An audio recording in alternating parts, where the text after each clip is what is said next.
Bismillahirrahmanirrahim. Assalamualaikum warahmatullahi wabarakatuh. Selamat datang kembali di Fakta Sejarah. Kembali Fakta Sejarah akan membawakan sebuah kisah misteri yang dituliskan oleh Aisevia Rusiana. Kematian Rus yang tidak wajar membuat geger seluruh warga desa. Dia selalu datang dengan mengetuk pintu semua rumah warga saat malam.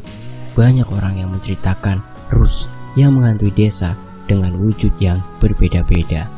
Terkadang menampakkan diri sebagai sosok pocong, terkadang dengan wujud cantik yang menyerupai kuntilanak, dan kehadiran Rus membuat seluruh dusun gempar. Bahkan berita tentang Rus yang meninggal secara tidak wajar sampai ke desa tetangga. Sebelum kita masuk ke selengkapnya, mari kita berdoa dulu. A'udzu bikalimatillahit tammati min syarri ma khalaq. Bismillahirrahmanirrahim. Fil ardi wa fis sama' wa huwas samiul alim. Allahumma sholli ala sayyidina Muhammad. Ini dia selengkapnya.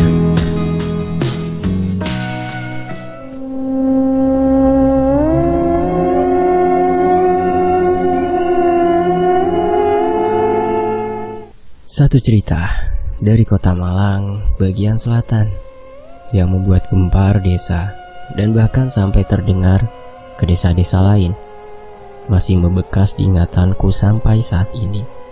Tentang Rusiana, perempuan yang umurnya sebaya denganku. Rusiana menikah di umur yang sangat belia saat itu. Pernikahan mereka kandas tahun kemudian. Dengan statusnya sebagai janda muda yang belum memiliki anak, banyak pemuda kampung dan bahkan di luar kampung berlomba-lomba mendapatkan hatinya. Hingga pada suatu sore, tepatnya saat aku dan Fitri, teman satu desa, pulang dari pabrik tempat kami bekerja, melihat Rusiana untuk terakhir kalinya. Sudah menjadi tradisi bagi kami berdua saat pulang kerja menaiki motor dengan kecepatan pelan. Di samping menikmati hawa pedesaan di sore hari, diselingi melihat status para mantan di akun sosmed lewat gawai. Fitri menyetir dengan sangat pelan. Mataku terus fokus pada layar gawai sambil sesekali menyuapi snack ke mulut Fitri. Jalan ke desa kami melewati makam di pinggir jalan. Setelah itu, beberapa petak tanah yang ditanami oleh pohon pisang. Fitri menoleh ke arah makam hingga ia tidak fokus pada jalan, dan motor yang kami naiki oleng ke kiri lalu terguling ke semak-semak. Beruntung motor milikku tidak sampai tercebur ke parit saat kami jatuh terguling. Saking kesalnya pada Fitri, kupukul keras pundaknya dari belakang. "Koniki, sengojo yo," umbatan kasar keluar dari mulutku sambil memukul keras pundaknya.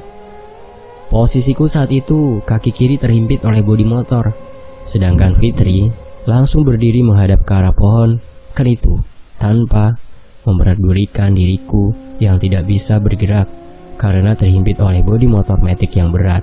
Aku mengerang karena rasa nyeri beserta kesemutan mulai menjalar di kaki kiri. Sedangkan Fitri masih berdiri mengunggungi dengan terus memandang ke arah pohon kenitu. "Rin, iku kok koyok menungso yo, opo golekan?" Suara Fitri datar saat bertanya padaku. Tidak sempat menoleh ke arah pohon kenitu yang dimaksud Fitri, karena kakiku yang terhimpit bodi motor membuat pergerakanku dibatasi. Tangan secara cepat meraih sepatu di kaki kanan lalu melepaskannya. Setelah itu kulemparkan ke arahnya. Fitri baru menoleh padaku setelah sepatu kanan milikku mengenai punggungnya. "Duh, sepurone, aku raro nek awakmu kecepet," ucap Fitri terkejut padaku saat melihat ke arahku. Kemudian Fitri buru-buru memberi pertolongan. "Muatamu, anjane kon iku gendeng," kata umpatan kembali keluar dari mulutku. "Sek talah, engko ae ngamuke, iku lho celoken. Manusia atau bukan itu?" ucap Fitri sambil menuju ke arah pohon kenitu di tengah rimbunya pohon pisang. Di sana, di samping pohon kenitu, ada sosok wanita tergantung dengan seutas tali yang mengikat lehernya. Wajah pucat dengan lidah yang menjulur keluar disertai tetesan air liur. Terlihat juga bekas darah yang keluar dari lubang hidung sisi kanan, serta kedua bola mata yang hanya menyisakan warna putih dengan guratan merah muda. Tubuh wanita yang tergantung itu bergoyang-goyang secara perlahan dan berputar pelan. Karena pohon kenitu yang digunakan mengikat tubuh wanita berbaju merah dengan celana jeans hitam itu terterpa angin pelan. Jelas sekali tahu bahwa yang tergantung di pohon itu adalah manusia, hanya bisa berdiri mematung memandang kosong ke arah wanita yang tergantung tersebut. Sedangkan Fitri di sampingku berkali-kali menyenggol lenganku dengan pertanyaan, apa sosok wanita yang tergantung itu manusia asli atau hanya sekedar boneka untuk menakut-nakuti orang yang kebetulan lewat? Rin, itu manusia apa bukan sih? Ditanyain malah diam saja, bentak Fitri saat itu. Kaget seketika aku rasakan yang tadinya berdiri linglung memandang ke arah pohon di tengah ladang pisang saat itu. Kemudian seseorang berhenti di dekat kami. Jatuh kah? Tanya seorang lelaki yang tidak lain Pak Budi, ketua RT di kampungku. Tanganku langsung menuju ke arah sosok wanita yang tergantung pohon tanpa menjawab pertanyaan Pak Budi. Astagfirullah, teriak Pak Budi saat itu. Ia terlihat panik mendapati sosok wanita tergantung yang ternyata adalah Rus, tetangga RT kami. Karena rumahnya tidak jauh dari rumahku. Nama aslinya adalah Rusiana, wanita yang baru sebulan menyandang status janda saat itu. Itu manusiakah Pak RT? Tanya Fitri dengan polosnya. Mendengar pertanyaan Fitri, aku dan Pak Budi langsung memandang ke arahnya secara bersamaan. Kamu kenal ndak itu siapa? Tanya Pak Budi tegas sambil menunjuk ke arah wanita yang tergantung tersebut. Kalau aku kenal, ngapain tanya sama bapak? Jawab Fitri sambil ikutan menunjuk ke arah pohon. Karena di tengah ladang pisang itu hanya ada satu pohon, yaitu pohon yang dipakai wanita tersebut gantung diri. Pak Malik menunjuk seperti itu, kata Pak Budi keras sambil menunjukkan tangan Fitri yang berdiri di sebelahnya. Masa itu Ros, Pak? Sahutku pelan. Karena setelah kuperhatikan dengan teliti, wajah wanita tersebut mirip dengan Rus, teman kami. Iyo, iku Ros, jawab Pak Budi tegas. Seolah tak percaya dengan jawaban Pak Budi, aku dan Fitri langsung pucat ketakutan. Wanita yang tergantung di pohon kenitu itu adalah Rusiana. Seketika aku dan Fitri saling berpegangan tangan, mirip orang yang menyeberang jalan. Saat itu aku baru merasakan ketakutan karena melihat wajah pucat serta kedua bola mata putih milik Rus. Sudah, sana cepat pulang. Ketemu orang banyak, tolong disuruh. Jadi nanti banyak saksi ya, seru Pak Budi pada kami berdua. Seketika itu juga kami berdua berlari pulang. Sempat terdengar suara teriakan Pak Budi yang memanggil nama kami berdua secara bergantian. Karena panik dan ketakutan, aku dan Fitri tidak berani menoleh ke belakang. Yang kami lakukan hanya berlari sekencang-kencangnya untuk segera sampai di rumah. Fitri kemudian berbelok memasuki rumahnya tanpa berpamitan atau sekedar cipika-cipiki seperti biasanya. Setelah sampai di rumah, baru aku sadar kalau motorku tertinggal di lokasi ladang tempat Rusiana gantung diri. Lah opo awakmu iku? Masuk ndak ngucap salam, seperti habis lihat setan saja, kata ibuku saat aku memasuki rumah dengan nafas ngos-ngosan. Rin, sepedamu kemana? Tanya ibu lagi saat mengetahui aku pulang tanpa motor. Kamu itu kenapa toh? Tanya ibu semakin penasaran karena aku tidak juga menjawab pertanyaannya. Satu-satu dulu Bu, kalau tanya itu, sahut ayah yang baru memasuki rumah. Lah ditakoni menengae, jawab ibuku cepat. Segera aku menuju ke toko dan mengambil sebotol air mineral karena ibuku juga memiliki toko kecil yang terletak di bagian depan rumah. Sambil terus meneguk air mineral dalam botol, aku berjalan ke dalam rumah. Kakimu ini loh, dicopot semua sepatunya. Udah hanya dicopot sebelah saja, kata ibuku. Aku baru sadar bahwa bukan hanya motorku saja yang tertinggal, tetapi sepatu sebelah kananku juga tertanggal di sana. Ku ambil nafas dalam-dalam. Setelah cukup tenang, baru aku bercerita kalau motorku tertinggal di kebun pisang milik Pak Kani. Lah kok bisa ketinggalan? Tanya ibu dengan nada suara tinggi. Sedangkan ayah terlihat tenang-tenang saja dengan kopi hitamnya. Aku sama Fitri bu melihat orang gantung diri. Jawabku pelan sambil mengusap keringat di kening. Opo? Kendat? Nada suara ibu seolah tidak percaya dengan ceritaku. Iya, Rus mati gantung diri bu. Jawabku lirih. Masih tidak percaya dengan ceritaku, ibu mengalihkan pandangannya ke arah ayahku. Lah terus gimana ceritanya motor kamu bisa tertinggal? Kembali ibuku menanyakan tentang motor yang tidak sengaja tertinggal. Halampuh bu. Jawabku sambil berdiri kemudian melangkah menuju kamar mandi. Akhirnya ayahku yang pergi untuk mengambil motor serta melihat keadaan di lokasi penemuan mayat Rus yang gantung diri. Jenazah Rus dimakamkan malam itu juga. Keluarganya menolak untuk melakukan otopsi. Saat itu keluarga Rus mengira memang bunuh diri. Tidak ada bekas luka di tubuh Rus saat itu, kecuali bekas guratan di leher karena tali bekasnya gantung. Dari dalam rumah, aku melihat rombongan pengantar jenazah Rus ke tempat peristirahatan terakhirnya. Sempat aku bertanya dalam benakku, masalah apa yang dihadapinya, hingga melakukan bunuh diri dengan cara gantung. Setauku selama kenal dengan Rus, ia adalah pribadi yang supel dan gemar bergaul. Singkat cerita, malam itu kami sekeluarga tidak bisa tidur semalaman. Hawa di dalam rumah terasa sangat pengap. Ditambah lagi samar-samar tercium bau wangi bunga yang biasa dipakai untuk mengantar orang meninggal. Awalnya, aku berpikir, mungkin bau bunga tersebut bekas pengantar jenazah Rus yang biasa ditebar di jalan. Karena biasanya, para pelayat akan menabur bunga untuk mengiringi selama perjalanan menuju makam.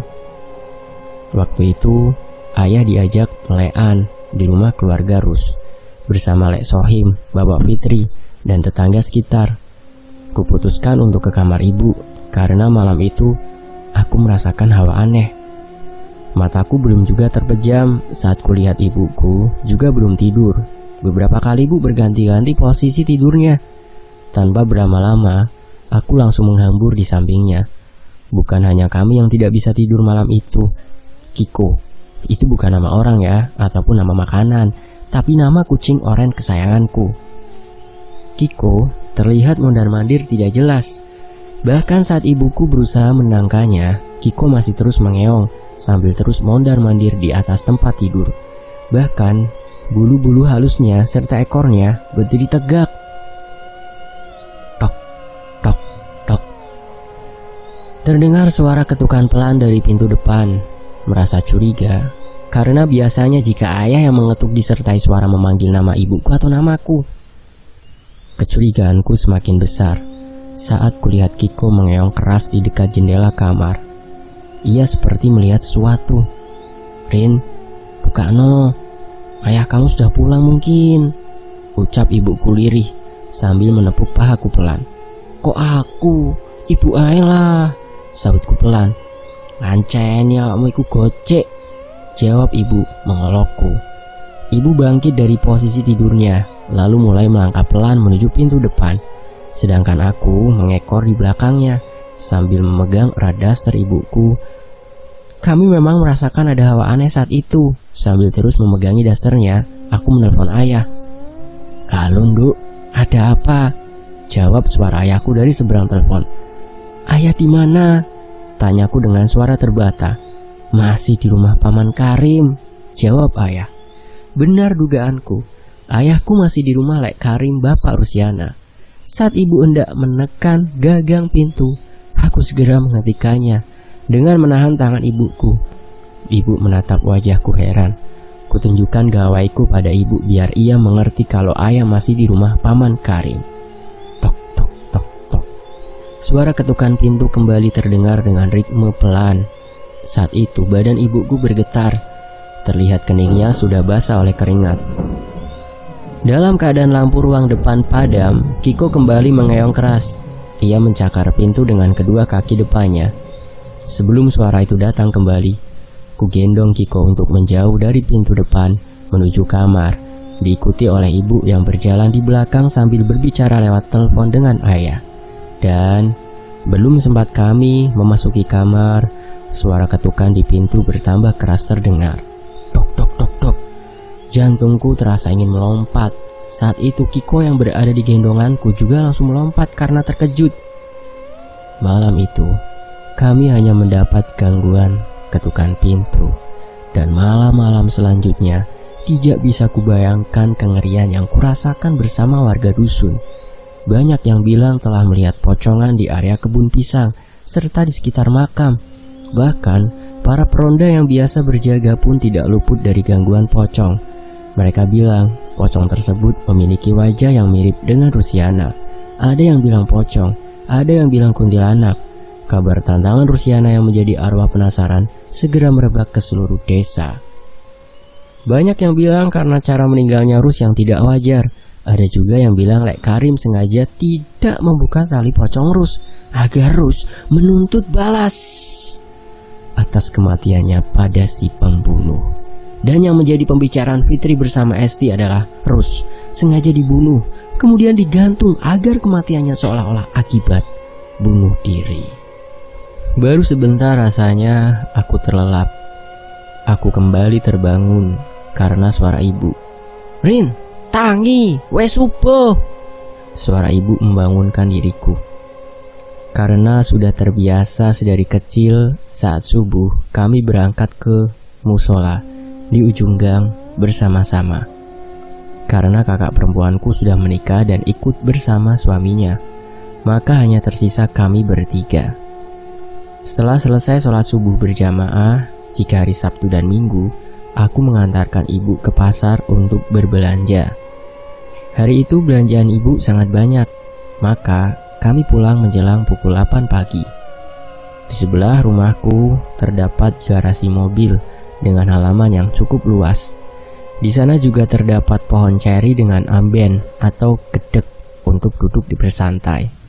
Sudah merupakan kebiasaan orang di kampungku, jika nongkrong atau sekedar mencari angin akan duduk santai di bawah pohon ceri. Seperti pagi itu. Baru saja aku sampai di rumah, kulihat Fitri bersama Esti sedang petan sambil membicarakan tentang kematian Rus. Kemudian kusiapkan semprotan selang untuk mencuci motorku. Baru saja kutuntun motor samping rumah, tepatnya di sisi kiri pohon ceri. Ibuku sudah kembali berteriak dari dalam rumah. "Rin, sekalian motor ayahmu dicuci ya." "Oh, pos ibu iki," gerutuku kesal. "Ndak nggak ikutan ake kok, malah suruh nyuci," sautku lantang. "Oh ngono, ya wes, pakaian kamu cuci sendiri, masak sendiri, cari makan sendiri." Kali ini ibu sampai keluar rumah sambil mengangkat bagian daster bawahnya sampai ke lutut. "Biasaan ibu ini jawabku kesal dengan suara pelan. "Lah, kamu terlalu perhitungan kok," jawab ibu sambil melotot ke arahku. Iyo, kebiasaan marah deh." Akhirnya aku mengalah. "Kamu juga doyan marah," tuding ibu ke arahku. Sedangkan Fitri dan Esti yang mendengar drama lokal yang kuperankan bersama ibu nampak cengengesan menahan tawa. Drama lokal. "Agak dekat ke sini loh Rin, di situ panas," ucap Fitri padaku. Tanpa menggubris ucapan Fitri, aku sudah sibuk dengan kanebo dan air, fokus mencuci motor. "Anjayane arek iku ndak tahu global warming ya Fit," lanjut Esti, karena terik sinar matahari di pagi hari saat itu sudah terasa panas. "Global warming goblok," sautku ketus, karena keberadaan mereka berdua hanya sebagai pembawa musibah di pagi hari. "Warning iku peringatan, gendeng," kata Fitri sambil mendorong kepala Esti ke depan. Awalnya mereka berdua sedang membicarakan tentang kematian Rus yang tidak wajar. Aku masih mendengarkan sambil mencuci motor. Obrolan semakin memanas dengan kemunculan Gita bersama Vita. "Rin, es rasa jeruk 2 ya," kata Vita sambil menunjukkan kedua jarinya padaku. Sudah biasa jika yang doyan nongkrong di sini hanya gadis-gadis bayaku, apalagi dengan ibuku yang berjualan es. atau mie instan untuk dimakan di gedek bawah pohon ceri. Ora kere, Jawabku singkat sambil terus mencuci motor. kamu kok tega? Ada temannya di sini hanya pesan 2. Potong Esti saat itu. Lah kamu kok suka bikin aku miskin? Kata Vita. Solidaritas lah. Gila Esti cepat. Gundulmu. Nek konan sene doyan gratisan kok, sahut kita. Dengan adanya 4 gelas es yang mereka buat sendiri, karena aku dan ibu sibuk, maka semakin lamalah obrolan mereka saat itu. Awalnya membicarakan tentang cowok, dan topik pun berganti dengan bertambahnya satu orang yang sama-sama tidak waras seperti mereka berempat, Destiani, atau nama imutnya Dedes, datang dengan membawa berita baru seputar pemuda di desa. Lengkap sudah, para wanita-wanita yang doyan ngerumpi. Hingga akhirnya Gita menyinggung soal Rus yang menjadi pocong.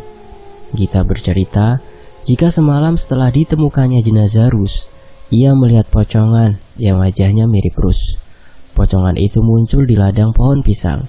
Saat itu Gita baru saja pulang setelah mengantar kakaknya ke stasiun. Obrolan mereka semakin serius saat membahas Rus. Setelah Gita selesai bercerita, kini giliran Esti yang menceritakan pengalamannya semalam.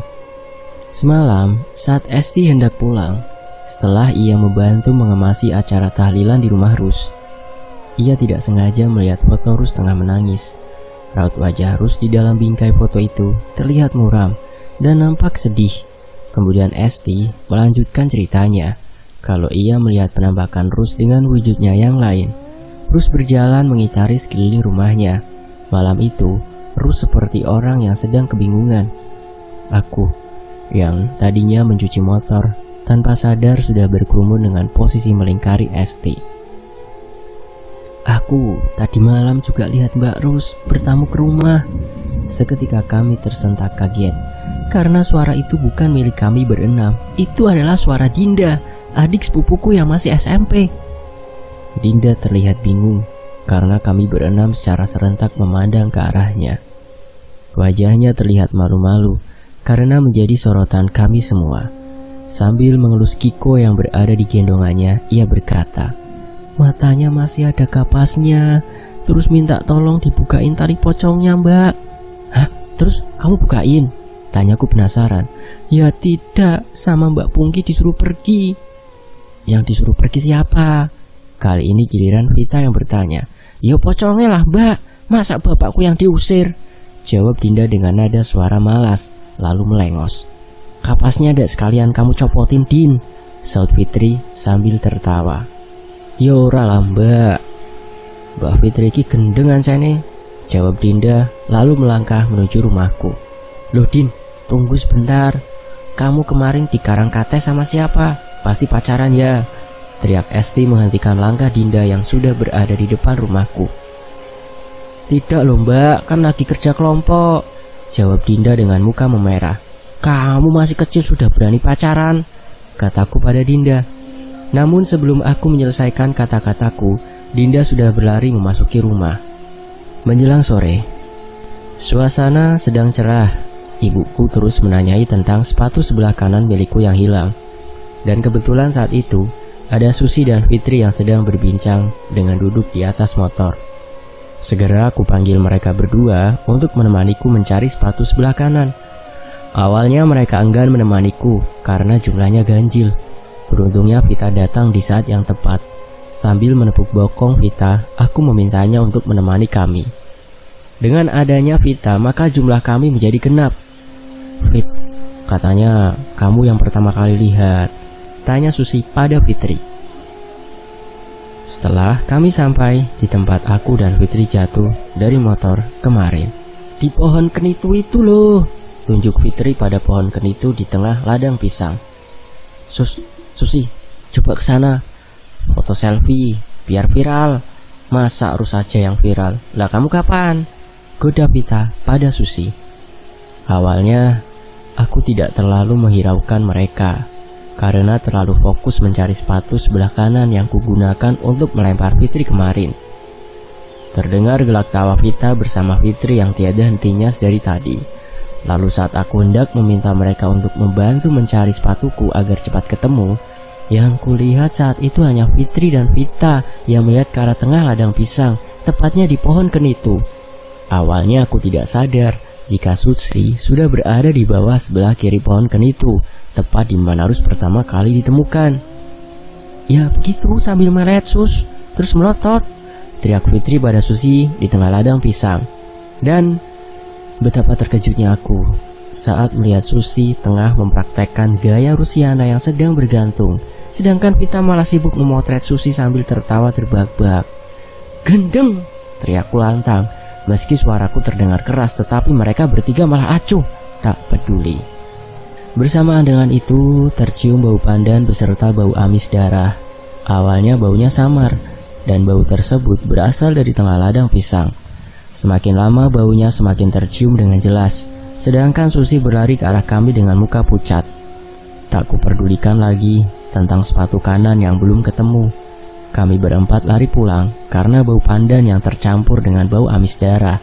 Dan ketika malam, teror hantu Rusiana dimulai dengan mengetuk pintu rumahku serta kata-kata yang membuatku bergidik ngeri karena Rusiana ingin mengembalikan sepatu sebelah kananku. Bukannya sepatuku yang ketemu, tetapi yang kami dapatkan malah bau aneh dari tengah kebun pisang tempat Rus meninggal. Sehabis sholat maghrib, ayah sudah menuju ke rumah Pak Karim untuk melaksanakan tahlilan mendiang Rus. Saat itu, ibu terlihat sibuk mengemasi dagangannya, padahal hari belum terlalu larut. "Ngapain tutup masih sore, Bu?" tanyaku pada ibu setelah berada di sampingnya. "Sepi, lagi pula juga sudah tidak ada orang lewat," jawab ibu tanpa menoleh ke arahku. Ia masih sibuk mengemasi dagangannya. "Oh," jawabku kalem, lalu mengambil sebungkus Oreo di rak depan. "Rin, terusin aja kalau makan dagangan," bentak ibu saat melihat aku mengambil makanan yang dijual di toko. Buru-buru aku berlari memasuki rumah karena ku tahu ibu tidak akan berhenti mengomel sebelum puas. Lagi pula bungkus Oreonya udah kusobek sejak tadi. Beberapa saat kemudian, ibu tengah berbincang dengan Ari, pemuda dari desa sebelah yang kebetulan lewat, dan berhenti di toko kami karena ingin membeli sebungkus rokok. Dari ruang tamu jelas sekali terdengar pembicaraan ibu dan Ari. Saat itu, Ari bertanya tentang sebab kematian Rus. Apa benar Rus meninggal karena gantung diri? Lalu kembali terdengar suara pemuda lain yang ikut bertanya mengenai kematian Rus. Kemudian pembicaraan dihentikan oleh ibu. Wes, tidak baik membicarakan orang yang sudah meninggal," kata ibu menutup pembahasan tentang Rus. Sebelum Ari dan temannya berlalu, sempat ku dengar salah satu temannya berkata jika Rus dulunya adalah mantan kekasihnya. Dan dari nada bicara pemuda tersebut, ia seolah tidak ikhlas jika Rus meninggal secara tidak wajar. Karena penasaran siapa sih pemuda tersebut, ku buka gorden yang menutupi jendela kaca di ruang tamu, dan ku tahu itu adalah suara Rio. Sedangkan yang satunya lagi masih belum ku kenal. Tidak jelas siapa pemuda tersebut, karena lampu penerang jalan yang biasanya nyala saat itu sedang padam. Di jalan depan toko ada 3 pemuda. 2 di antaranya yang ku kenal adalah Ari dan Rio, sedangkan yang satunya tidak terlihat wajahnya karena menghadap ke arah rumah Gita yang berhadapan dengan rumahku. Lapo? Aku ternyata kaget mendengar suara ibu yang tiba-tiba sudah berada di sebelahku. "Temannya Rio itu loh, ganteng Rin," lanjut ibu dengan senyum menyeringai. "Apa sih ibu ini, bikin kaget saja," kataku dengan wajah merah menahan malu. Sambil menunggu kepulangan ayah, aku dan ibu membahas macam-macam topik pembicaraan. Tentang padi yang bulan depan akan panen, juga tentang peralatan kosmetik yang kubeli. Ibuku multitalenta, bisa menjadi teman curhat juga. Kadang orang berpikir kami adalah kakak beradik saat jalan berdua. Dan setelah ayah pulang dari rumah Lek Karim, aku pamit tidur terlebih dulu. Mataku terasa amat berat menahan kantuk. Baru sebentar badan rebahan di kasur, aku sudah tertidur pulas. Tok, tok, tok. Terdengar suara ketukan pelan dari pintu depan. Aku terbangun dan mendapati bokong Kiko yang tidur di atas badanku dengan bokongnya yang menghadap langsung ke arah mukaku. Pantas saja terasa berat dan hangat. Ternyata Kiko sedang tidur di atas badanku. Tidak biasanya kucing oranye milikku itu tidur di atas badan. Saat aku terbangun dalam posisi masih tidur terlentang di atas kasur, Kiko langsung meloncat lalu mundar-mandir seperti sedang kebingungan. Awalnya kupikir Kiko ingin buang kotoran. Lalu saat kubuka pintu kamar, Kiko hanya diam-diam di atasku, menatap ke arahku. Kemudian ia menoleh ke arah jendela dengan pupil di kedua matanya yang mengecil. Sambil mengeram, diikuti bulu-bulunya yang mulai menegak, Kiko meloncat naik ke atas lemari pakaianku. Di atas lemari juga ia nampak masih gelisah. Ekor panjangnya berdiri, dan beberapa saat kemudian ia kembali meloncat ke kasur, lalu turun dan memasuki kolong tempat tidur. Tingkah Kiko membuatku khawatir. Pasalnya, kemarin Kiko juga bertingkah aneh. Bahkan saat itu lebih parah. Aku masih memperhatikannya sambil berdiri di samping pintu kamar. Tok, tok, tok. Suara ketukan yang kemarin terulang kembali. Mungkin itu sebabnya Kiko tidak tenang. Seiring suara ketukan pelan itu, Kiko seperti sedang menyahuti dengan mengeong keras. Suara ketukan itu terdengar berkali-kali hingga akhirnya ayahku yang sudah tidak tahan membuka pintu depan. Sunyi. Tidak ada seorang pun di luar sana. Saat ayah hendak kembali ke dalam kamarnya, suara ketukan pelan itu kembali terdengar.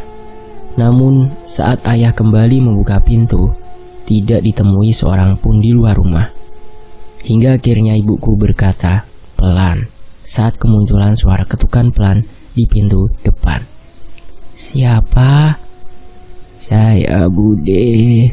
Suara jawaban yang terdengar berat dari luar rumah. "Siapa ya, Nak?" Suara sahutan ibuku yang sedang bersama ayahku di ruang tamu. "Saya Ros, Bu." Suaranya amat berat, hampir tidak jelas terdengar malam itu. Keringatku sudah membasahi baju yang kupakai. Berkali-kali juga aku menyeka keringat yang terus bermunculan di dahi.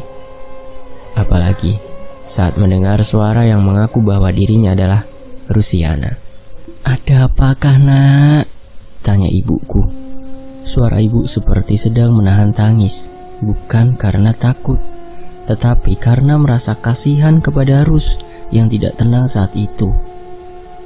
"Mau mengembalikan sepatunya Erin," kata sosok yang katanya Rus. Mendengar jawaban suara Rus, karena suaranya amat mirip, hanya saja malam itu suaranya terdengar berat. Tangisku pecah seketika. Aku meringkuk bersandar di tembok kamar sambil menutup mulut agar suara tangisku tidak terdengar oleh ayah dan ibuku. Suara ibu terdengar tertahan. Mungkin ia juga tidak percaya tentang sepatu sebelah kanan yang kucari tadi sore belum juga ketemu. Prang, kumpiang. Suara gaduh dari arah dapur. Kupikir itu adalah ulah Kiko yang memporak-porandakan dapur karena panik. Tetapi dugaanku salah. Saat bulu halus Kiko menyentuh betis kakiku, saat itu Kiko merapatkan badannya ke kakiku. Sambil terus mengeong melihat ke ruang tengah, ayah dan ibu langsung menuju ke dapur dan melihat apa yang terjadi di sana. Bahkan malam itu, suara kambing yang terletak di belakang rumah milik Mas Supri terdengar berkali-kali mengembek keras di tengah malam. Biasanya suara kambing milik Mas Supri terdengar jauh di samping rumah kami yang tidak terlalu berdekatan, hanya berselang 4 rumah. Juga kandang kambingnya pun terletak jauh di belakang rumahnya. Klak. Suara bedak di atas meja tiba-tiba terjatuh. Meski gelap, aku bisa melihat jika bedak milikku telah berceceran di lantai kamar. Belum sampai di situ, lenganku merasakan adanya sentuhan telapak tangan dingin. "Ya!" teriakan suara lantangku panik. Sempat kulihat sepotong tangan putih pucat sedang memegang lengan kiriku. Mendengar suara teriakan anaknya, ayah dan ibu segera berlari ke kamarku. Saat itu badanku sudah basah oleh keringat. Berkali-kali ibu dengan sabar menyuruhku untuk beristighfar. Singkat cerita, setelah sholat subuh berjamaah, aku bilang pada ibu jika badanku terasa sakit semua. Lagi pula hari Minggu, jadi ibu mengizinkan aku untuk bangun lebih siang. Jam 10 siang aku terbangun karena udara dalam kamar terasa pengap. Segera aku menuju ke toko dan mengambil 2 kotak susu coklat serta sebungkus roti. Ibu yang melihatku langsung melotot hendak marah padaku. Dengan nada malas aku berkata, "Engkau tak iculin, Bu." Raut wajah ibu langsung sumringah sambil membentuk simbol oke di tangannya. Ia menjawab, "Sekalian bayar sama yang kemarin loh, Rin." "Iya, Bu." Kemudian aku duduk di bawah pohon ceri. Datang Pungki sambil menenteng kaleng kecil berisi pakaiannya yang hendak dicuci di sungai. "Ngapain, Mbak?" sapa Pungki saat melihatku. "Kayang, mosok ndak lihat mata kamu?" sungutku kesal. "Lah, timbang kosong mending ikut ke sungai, Mbak. Rame di sungai. Ayo," ajak Pungki. Akhirnya aku ikut bersama Pungki ke sungai. Letak sungai di desa agak jauh melewati persawahan. Baru saja ku starter motor Beat milik ibu. Ia sudah meneriaki aku dan Pongki yang sudah duduk di jok belakang. "Rin, ayo, kamu ke sungai pakai celana pendek." Karena motor sudah kulajukan, aku hanya berteriak pada ibu, "Nanti setelah selesai mandi aku ganti, Bu." "Awas lu, naik ceguran yang kali," teriak ibu wanti-wanti. Ibu tidak suka jika aku keluar rumah hanya memakai hot pants. Alasannya adalah karena aku tidak menutup aurat. Melewati rumah Lek Karim, kulihat di dalam rumah ada beberapa orang sedang berbincang-bincang. Bau bunga kenanga masih tercium segar dari rumah Lek Karim, bapak kandung Rus. Sampai di jalan tanah yang agak lebar. Saat itu jalan sedang becek parah karena aliran air meluber hingga jalan. Di depan sana ada seorang gadis yang ku tahu ia baru saja selesai mandi dan mencuci di sungai. Timbul niat jahil dalam pikiran saat itu. Dia adalah Destiani, ratu gibah di desa kami. Cat! Seketika itu juga baju Dedes penuh lumpur basah akibat ulah jahilku. "Gendeng Kwerin!" teriak Dedes sambil melempar kedua sendalnya ke arahku. "Kon, bedes, kiri!" balasku juga sambil berteriak. "Apa sih, Mbak? Bedes kiri?" tanya Pungki heran sambil terkekeh.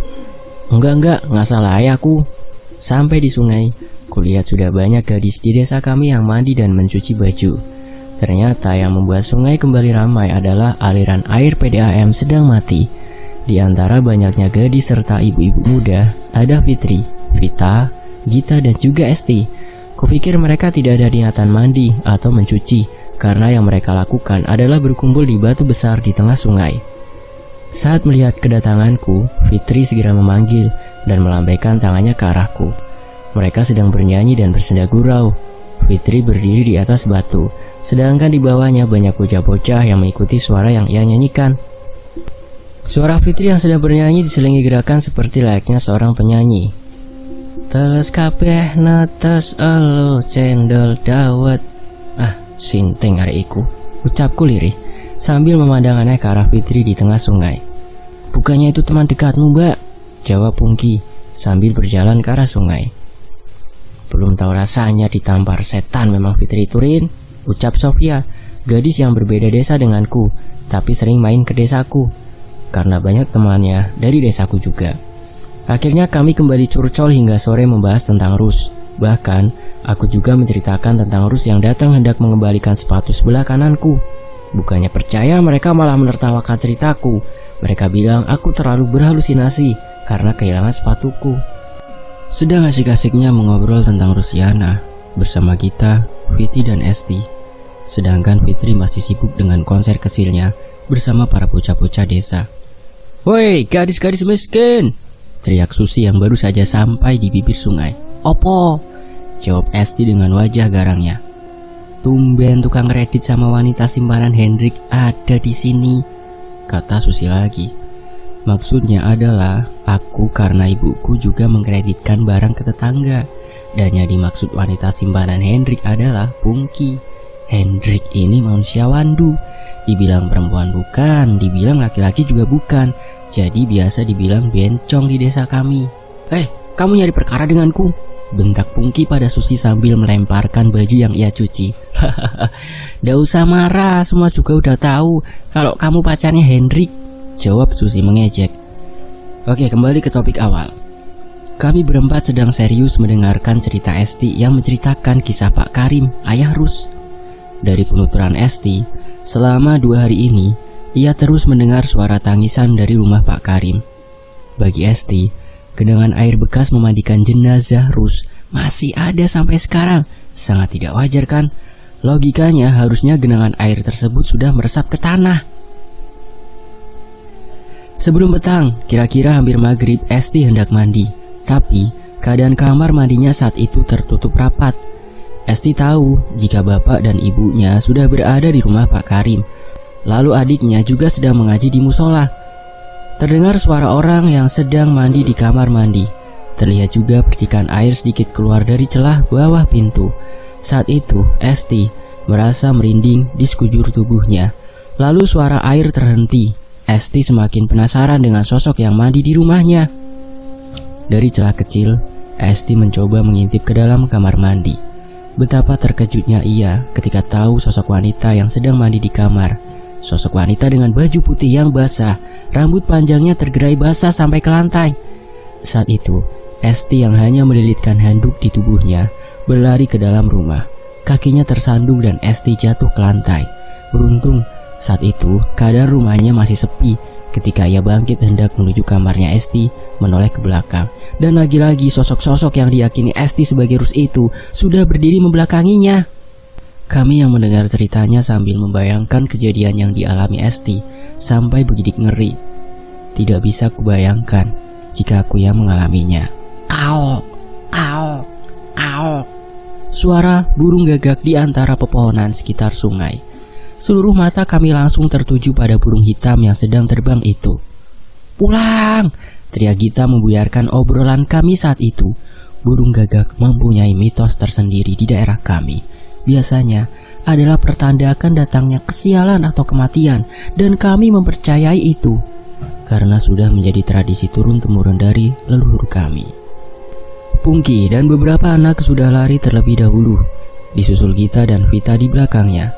Sementara Esti yang belum sempat mandi karena terlalu lama bercerita bersama kami, langsung menceburkan dirinya ke sungai, kemudian ikut lari bersama yang lainnya. Aku yang sempat terbengong melihat ke arah burung gagak langsung ditarik oleh Fitri.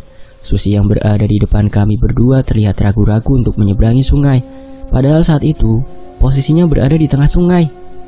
Sungai di desa kami tidaklah dalam, hanya banyak bebatuan dengan airnya yang jernih. Karena langkah pelan Susi yang hati-hati takut celananya basah, aku dan Fitri mendorongnya sekeras mungkin hingga Susi terjatuh. "Jancuk!" teriak Susi setelah bangun dengan seluruh bajunya basah oleh air. Tidak peduli dengan umpatan Susi yang ditujukan padaku, kami terus berlari hingga aku tidak sadar telah meninggalkan motor ibu di sungai. "Loh Pit, sepedaku carry," kataku lalu berhenti. "Ambil, aku tunggu di sini," saut Fitri dengan nafasnya yang terlihat ngos-ngosan. Mana mau aku balik ke sungai sendirian. Jadi ku tarik tangan Fitri saat itu juga untuk kembali ke sungai. "Lihat basah semua ini," kata Susi saat kami berpapasan. Segera ku masukkan kunci motor dengan buru-buru. Panik karena suasana sungai sudah sepi sekali saat itu. Dan Susi adalah manusia terakhir yang kami temui di sungai sebelum ia juga pergi untuk pulang. "Bisa atau tidak Sirin?" kata Fitri karena lama sekali rasanya aku memasukkan kunci. Setelah kunci telah masuk, segera aku kebut motor bersama Fitri. Tapi di atas sana, Susi sudah menunggu kami untuk meminta tumpangan. Sesampainya di rumah, ibu langsung mengomel tiada henti karena aku terlalu lama di sungai hingga hari beranjak sore. Hari ketiga setelah meninggalnya Rus. Suasana desa masih sama seperti sebelumnya. Tidak banyak yang berubah. Hanya saja desas-desus tentang Rus yang menjadi hantu semakin gencar dibicarakan oleh warga. Ada yang percaya karena sudah melihat penampakan hantu Rus. Banyak juga yang tidak percaya dan menganggapnya sebagai tahayul. Selepas sholat maghrib berjamaah, seperti biasa, ayah berangkat tahlilan di rumah Pak Karim. Aku ikut ayah ingin ke rumah Pungki untuk memberitahunya jika besok Pungki masuk shift sore, sementara aku dan Fitri tetap shift pagi. Susi yang melihatku memasuki rumah Pungki langsung hampiri. "Ngapain kamu kesini?" tanyaku pada Susi. "Lah, kamu ngapain kesini?" Susi balik bertanya, lalu duduk di sebelahku. "Gendeng tah kuaniku?" "Ini kan rumah bibiku," sahutku sambil menjundu kepalanya karena gak kesal. Saking asiknya berbincang sambil menonton TV, aku sampai tidak sadar kalau ayah sudah pulang dari tahlil di rumah Pak Karim. Baru setelah kulihat jam di tangan kanan, waktu sudah menunjukkan pukul 8:30 malam. Bisa bahaya kalau ketemu Rus ini, batinku. Meski tidak terlalu jauh, perjalanan pulang melewati rumah Rus, ada rasa ngeri tersendiri ketika melihat ke arah rumah Rus. Dan baru saja aku hendak berpamitan, tiba-tiba terdengar suara teriakan kencang dari luar rumah. Suara itu berasal dari rumah Lek Wandi, bapaknya Nurul, teman sekolah Dinda. Segera kami semua keluar rumah karena penasaran. Aku, Susi, Pungki, Dinda, dan kedua paman serta bibiku sudah berada di depan rumah sambil melihat ke arah rumah Lek Wandi. Suara teriakan itu milik Nurul yang sedang meraung di depan rumahnya. Tanpa persetujuan dariku terlebih dahulu, Susi sudah menarik tanganku menuju rumah Lek Wandi untuk melihat apa yang sedang terjadi di sana. Saat kami sampai di sana, tidak banyak warga yang datang, hanya ada beberapa yang sedang memegangi tangan Nurul. Ada ketakutan tersendiri saat aku melihat Nurul saat itu. Gadis seumuran Dinda tersebut sedang mengeram keras sambil meronta. "Kesurupan anak itu," celetuk Susi yang berada di sebelahku. "Sok tahu kamu itu," sahutku malas. "Lah itu lihat, air liurnya sampai menetes." Saat itu Nurul memang nampak mengerikan. Kedua bola matanya seperti terbalik, yang memperlihatkan warna putihnya saja. Lalu banyak warga berdatangan mengelilingi Nurul saat itu. Sementara aku dan Susi tergeser sampai ke belakang, hingga kembali terdengar teriakan lantang di tengah malam. Kali ini teriakannya berbeda karena menyebut "Pocong, pocong." Saat aku berbalik hendak pulang karena sudah gelisah oleh keadaan saat itu, Susi menahanku. "Mau kemana kamu?" "Pulang, dasar gila." Tangan Susi yang menahan pergelangan tangan langsung ku tepis keras, lalu beralih pulang. Sementara sebagian rumah warga mulai tertutup rapat. "Rin!" teriak Susi. Aku berhenti dan menoleh ke belakang. "Opo?" tanyaku heran sambil memperhatikan sekeliling karena jantungku sudah berdetak tak karuan. "Pocong!" kata Susi sambil berteriak padaku. Keringat sudah membasahi wajahku saat itu. Lalu aku bertanya, "Endi?" "Di rumah Paman Karim," jawabnya sambil tertawa keras, sambil menepuk-nepuk pantatnya mengejekku. "Memang anaknya setan kamu," jawabku kesal. Kembali aku berlari untuk segera pulang, dan Susi masih dengan tingkah jahilnya meneriaki, "Pocong, pocong, pocong." Aku berbalik ingin sekali ku tampar mulut busuknya.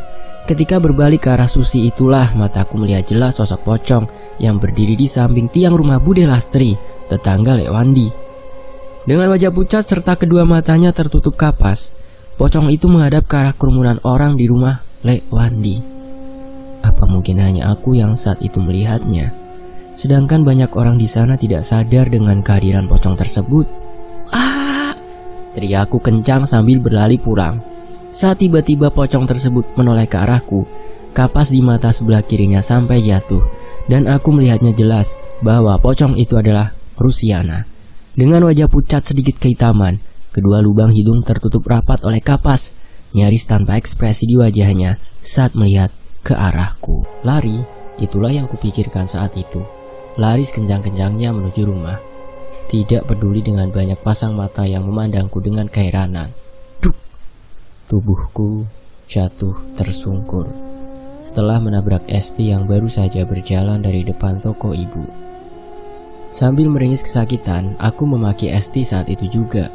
"Goblok, mata kamu taruh di mana sih?" umpatku kesal sambil memegang sikut sebelah kiri yang lecet. "Gigimu," Kamu yang datang tiba-tiba langsung nabrak. Sudah salah tapi malah nyalahin, jawab Esti tak mau disalahkan saat itu. Esti juga melempar sendalnya ke arahku. Setelah berdiri, kutunjukkan jari tengah ke arah Esti sambil menjulurkan lidah. Merasa tidak terima dengan perlakuanku, Esti langsung bangkit dari posisinya yang tadi duduk di aspal, langsung mengejarku. Beruntungnya ibu yang mengetahui aku dan Esti yang saling olok di luar rumah langsung datang melerai dengan memukulkan remote TV di atas kepalaku. "Ayah kamu kemana?" tanya ibu setelah Esti berlalu. "Bukannya wes mulai," jawabku dengan mengerutkan dahi. Wajah ibuku nampak cemas saat itu. Aku bersikeras tidak mau ikut sewaktu ibu ingin ke rumah Lek Karim karena ayah belum juga pulang hingga larut malam. Penolakanku tidak ada artinya. Ibu tetap memaksa agar aku ikut menemaninya pergi ke rumah Lek Karim. Saat aku dan ibu sedang tarik ulur, posisinya saat itu menarik tangan kiriku dan tangan kananku bertahan pada tiang rumah hingga aku berkata, "Aku habis ketemu pocongnya Ros, Bu," dengan suara memelas. Mendengar ucapanku, tangan ibu yang tadinya bersikeras ingin menarik agar mau menemaninya ke rumah Lek Karim langsung melemah.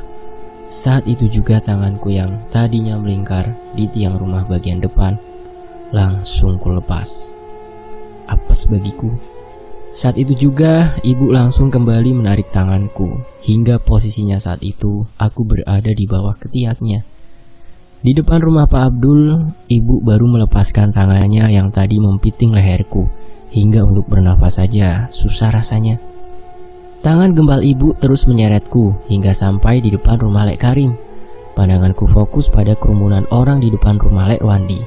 Di sana nampak dua sosok yang sangat kukenal. Mereka adalah Fitri dan Gita yang sedang melihat keadaan Nurul. Ada perasaan aneh saat berdiri di depan rumah Lek Karim malam itu. Rumah Lek Karim dan rumah Esti bersebelahan dan di tengah-tengahnya terdapat jalan kecil yang hanya bisa dilalui satu sepeda motor. Dari gang kecil dan gelap tersebut, aura aneh sangat-sangat terasa. Aku sendiri tidak berani untuk memasuki rumah Lek Karim, jadi kuputuskan untuk menunggu di luar sambil melihat ke sekeliling. Padahal keadaan malam itu ramai oleh warga yang berada di depan rumah Lek Wandi. Tetapi aku seolah sedang sendirian di luar sana. Rasa takut pada gelap dimulai dari sana. Pada malam ketiga setelah kematian Rus, di gang gelap sebelah rumah Lek Karim dan Esti, ketika mataku terus tertuju pada gang kecil yang gelap tersebut, terlihat bayangan seseorang dengan pakaian serba putih sedang berjalan pelan ke arahku. Hanya bayangan samar yang kulihat secara perlahan semakin mendekat. Yang pertama kali terlihat saat bayangan tersebut terkena cahaya lampu di sebelah rumah Esti adalah sepasang kaki tanpa alas. Untuk pertama kalinya, aku merasakan rasa takut yang amat sangat. Perlahan, sosok itu sudah jelas terlihat. Hanya menanti detik-detik bayangan hitam di bagian wajahnya tersinari cahaya lampu. Tidak ada yang kulakukan selain berdiri mematung menanti dengan rasa penasaran. Siapa sosok gadis yang berjalan dari gang sempit tersebut? Jantung terasa berhenti berdetak saat itu juga, ketika kulihat wajah yang sangat tidak asing di mataku terus berjalan pelan ke arahku. Dia adalah Rusiana, teman satu desaku yang 3 hari lalu meninggal. Lemas rasanya seluruh badan ini saat kulihat dari kedua matanya mengeluarkan air mata darah. Bingung, mulut terasa keluh untuk berteriak. Takut setengah mati yang kurasakan saat itu. Apapun yang terjadi saat itu, aku hanya ingin bangun dari mimpi buruk. Rus semakin mendekat. Bau amis darah tercium pekat di hidungku. Mata Sendurus tidak lepas dari memandang ke arahku.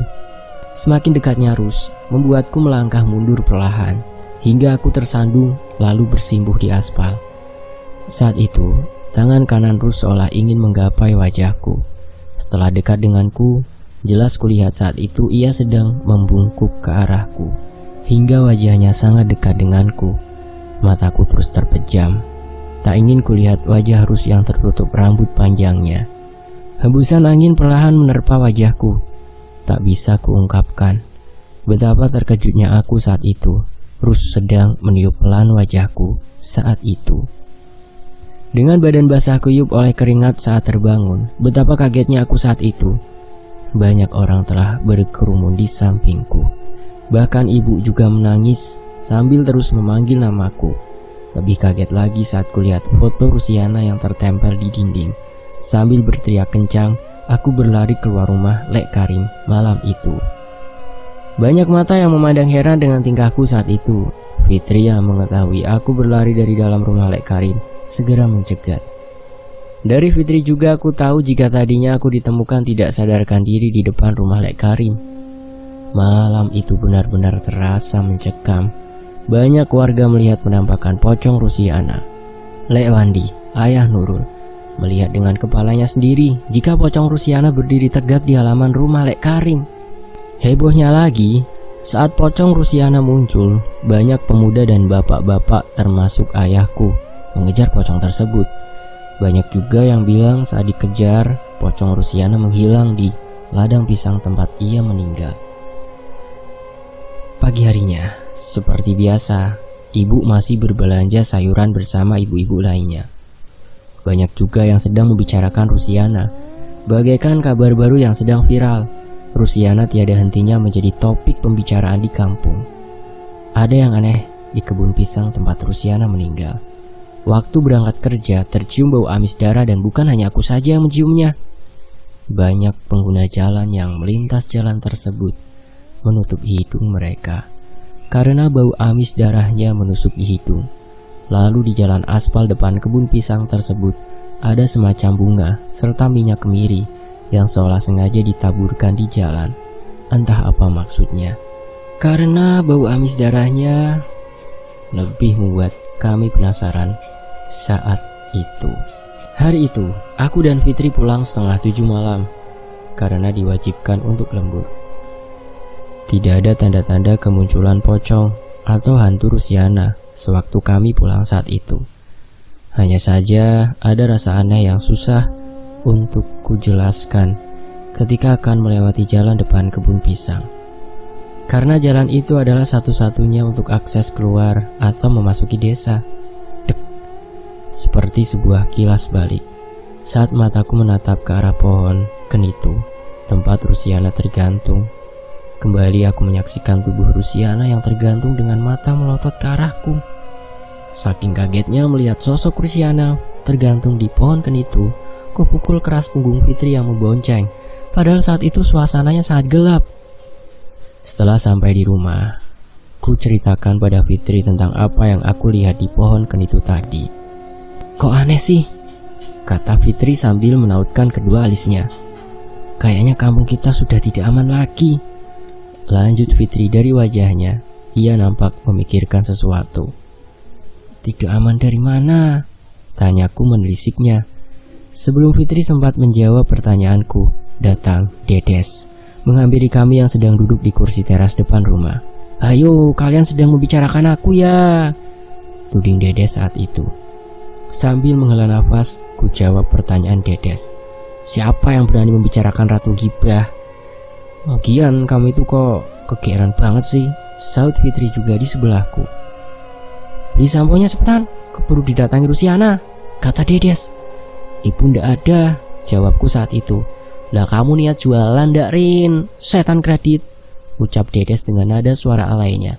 Oh pedes, gerutuku sambil berjalan memasuki warung. Setelah mengambilkan shampoo pesanan Dedes, betapa terkejutnya aku saat itu. Ketika baru melangkah keluar, kulihat di samping Dedes sudah ada Rusiana di sampingnya sambil meniup-niup pipi dan tengkuk Dedes. Pantas saja saat itu Dedes terlihat menggosok tengkuk dan pipinya berkali-kali. Entah saat itu apa yang harus kulakukan. Fitri dan Dedes terlihat biasa saja. Mungkin hanya aku yang melihat kehadiran Rusiana malam itu. Sambil mencengkeram daun pintu, tubuhku gemetaran dengan sendirinya. Wajah pucat dengan lingkaran merah di kedua mata Rusiana membuat aku ingin berteriak ampun padanya. Kamu itu Ayan kan? Tanya Dedes heran ketika melihatku gemeteran. Rin, kamu kenapa? Tanya Fitri yang melihatku sedang ketakutan. Rusiana, jawabku sambil menunjuk ke samping kanan Dedes. Saat itu juga Fitri dan Dedes menoleh ke arah yang kutunjuk. Setelah itu mereka berdua berteriak kencang bersamaan. Malam itu, mereka juga melihat kehadiran Rusiana yang sedang menjilati leher Dedes dengan mata melotot serta kulit pucatnya. Dan setelah kejadian malam di mana aku pingsan, aku bisa melihat kehadiran mereka yang tak kasat mata. Tik, tik, tik, bunyi detak jarum jam di dalam kamar. Beberapa menit yang lalu, aku bangun dari tidur dengan keringat membasahi dahi dan leher. Setelah jatuh pingsan karena melihat arwah, atau lebih tepatnya, hantu Rusiana. Tak ada yang kulakukan selain duduk, meringkuk, termangu, mengingat wajah pucat Rusiana. Jam masih menunjukkan pukul 2 dini hari ketika aku bangun saat itu. Seluruh badan ini rasanya sangat letih serta lemas. Perlahan kurai selimut tebal untuk menutupi bagian kaki yang terasa amat dingin. Kuseka perlahan bulir keringat dingin di kening sambil memandangi sekeliling kamar. Saat itu aku merasa ada seseorang yang sedang mengawasi, tapi entah dari mana sosok tersebut mengawasi diriku. Kadang dari atas lemari pakaian, kadang dari pojok samping pintu kamar. Karena di situ tempatku mencantolkan pakaian yang masih bersih setelah kupakai. Angin berhembus semilir dari luar rumah. Terdengar suara dedaunan kering yang terterpa angin. Di kamar ada satu jendela kaca berukuran lumayan besar. Lewat kaca jendela dengan gorden kamar yang sedikit terbuka, kedua bola mataku menatap ke arah luar. Tepatnya di bawah tiang listrik dekat pohon jambu air milik Pak Giman yang tumbuh di halaman rumahnya.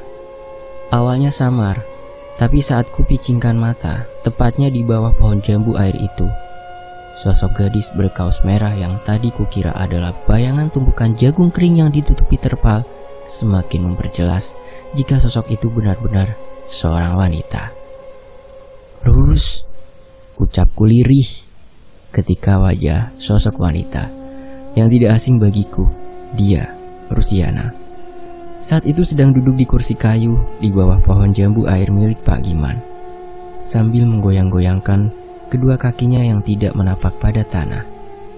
Kedua mata sayu milik Rusiana terus menatap ke arahku, dan aku hanya melihatnya dari balik jendela kamar tanpa bisa menggerakkan badanku. Sampai leherku terasa sakit karena menoleh ke arah kiri terlalu lama. Di kota asalku Malang bagian selatan, tepatnya di Kecamatan Paga, jika dini hari, pasti muncul kabut tebal. Bagi aku sendiri, fenomena kabut tebal sudah biasa. Tapi yang lebih luar biasanya lagi adalah sosok Rusiana yang tadinya duduk di bawah pohon jambu air tiba-tiba menghilang bersama kabut tebal tersebut. Dan tidak berapa lama kemudian terdengar suara azan subuh berkumandang. Ku rebahkan lagi badanku di atas kasur sambil menatap langit-langit kamar.